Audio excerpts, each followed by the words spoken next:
I'm Jordan, and this is Brendan, and Hi, we're here to hi. talk to you about free software. Brandon is a new Ubuntu user, and he's going to tell you some of his experiences with that. Well, after being frustrated, very frustrated with Windows Vista and Windows 7, I had tried to use Ubuntu. And I have to say I'm very impressed. For one, you have free software applications. I'm a PTFE major at Georgia Tech. It's lots of chemistry, so I have free programs for drawing molecules in 3D. You can rotate them, figure them out, build them, calculate molecular structure, predict orbitals, all this good stuff. And it's all free. Another thing is Firefox is a free internet browser. And I can also request on the Ubuntu help forums, like, can you add this to your software, and they can give me a new version like no time. So it's really cool. I like it. A lot of things that are really cool about programs like Ubuntu, free operating systems, is that you can just go online and find message boards, like he was saying, the Ubuntu forums, that have available patches to add to your personal installation of the software to make the program do what you want it to do. Basically, it's a personalized operating system catered to your needs, catered to what you want it to be. And that's one of the most impressive things about open source software such as Linux. They have several different versions of Linux that are commercially available, such as Ubuntu and Mint, and the most popular is Ubuntu. And the first time I came into contact with Ubuntu was when earlier this semester my computer, I had a problem with a program, and it had gotten really late and I just wanted to go to sleep, so I manually shut it off. And next time I tried to turn on my computer, it wouldn't go past the loading Windows screen. So I booted Ubuntu from the disk. A guy downstairs had it, and I was able to move all of my files to my external hard drive, and from there I was able to install everything on my computer. I was able to restore the computer to factory settings. And from there I played around with the idea of Ubuntu. I had been using free software for a long time, such as Firefox and Skype, and even down to audio track editing software such as Audacity. And free software is frankly the bomb. Free software rocks. There's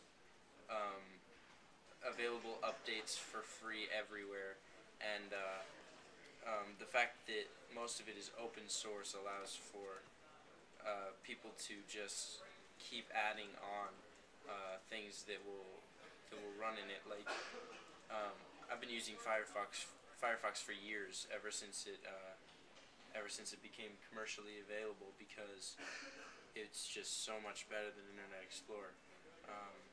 It has pretty much anything that you could want.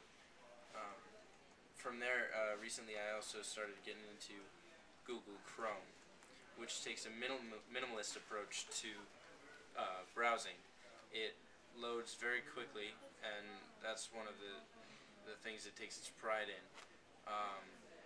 And it's very minimal disk space it takes up. From there, Google has announced that they're going to come out with a Chrome OS, a Chrome operating system, that will be similar to their operating system for phones, but instead of it be catered to netbooks. What they feel is that most people use computers solely for the internet, and that's what the Chrome operating system is going to be for. Tests have the boot up speed at 7 seconds. Now that's just insane, especially for people who remember computers from the 90s taking 5 minutes to warm up, and then another 2 for you to be able to do anything. Now 7 seconds, you can be online in 7 seconds from the time you touch the power button. That's crazy. And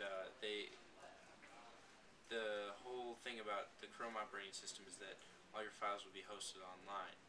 Um, the thing that Google prides itself in these free software bits that they've created is that while they use kernels from Linux and um, other programs like that as templates, they build the ideas from the ground up, and that's where the Chrome operating system came from. So I definitely plan to check that out when it comes out in fall 2010. So Brandon, have you had any difficulties in operating your new free software, Linux? There is one. I am trying to install Adobe Flash plugin so I can watch YouTube and embedded videos on some websites. So the one thing about the free software that I really like is that there's 24/7 instantaneous help. There's forums. There's people that are always there who's had a problem similar to you. So what I'm doing right now is I'm going online, checking the forums, and getting the problem fixed. It's kind of difficult, but I guess it just comes with the learning curve of learning the new software. I think that's really the main reason why I haven't solved the problem. It's just getting used to the different style that Ubuntu is compared to Windows, where everything pretty much is done for you. So in what way do you find Ubuntu different from Windows, which you've been using for the last as many years as you've used the computer for? The one thing is the new interface, having to use the terminal instead of having Windows automatically install something. You physically go in and type in the code to install the program, and it does that. I think that's the biggest change. And also you're just doing everything on your own. It truly really is independent. I like that about it. And also what's surprising about it is the learning curve. It wasn't all that hard to learn. I think that's the biggest misconception about Ubuntu and Linux, is that it's really too hard to learn. I did this in about 48 hours. I'm up and running and doing lots of stuff that I would normally do with Windows. So now, of the two operating systems, which one do you operate more frequently? I use Ubuntu now. It's just I'm becoming more and more used to it, and there's just a lot more stuff that I can do with it. Could you give us examples of what you've done with Ubuntu? Free applications. I have a lot of applications for chemistry, such as Avogadro, which is this free program that you could draw 3D chemical structures, analyze it, predict bond energies, just pretty much everything you're supposed to do physically by pen and paper here in Georgia Tech, you could do on the program itself. Also, I'm trying to customize my desktop. You could do just unheard of stuff, like a 3D desktop called Looking Glass. You can do Compass, which instead of pressing a key to rotate from desktop to desktop, you can actually click and hold the screen and it'll actually rotate to the next desktop. And I find that really intriguing.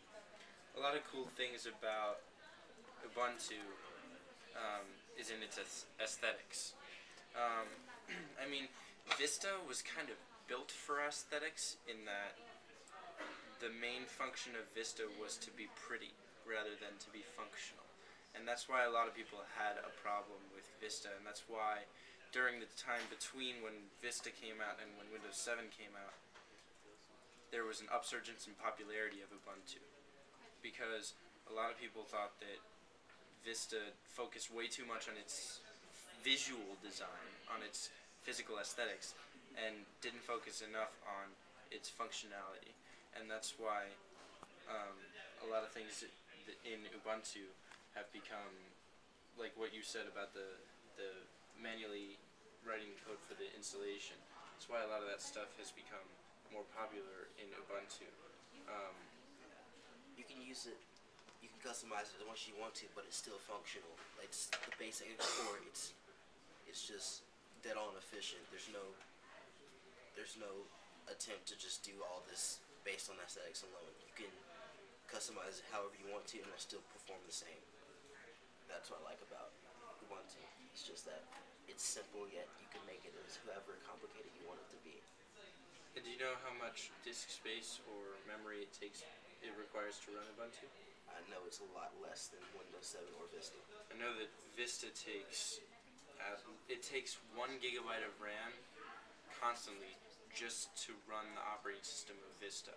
So if you're trying to do any hardcore gaming, or you're trying to do hardcore 3D graphics work for designing stuff and modeling simulation, that that's a significant chunk of the power you have gone to just operating the OS Vista.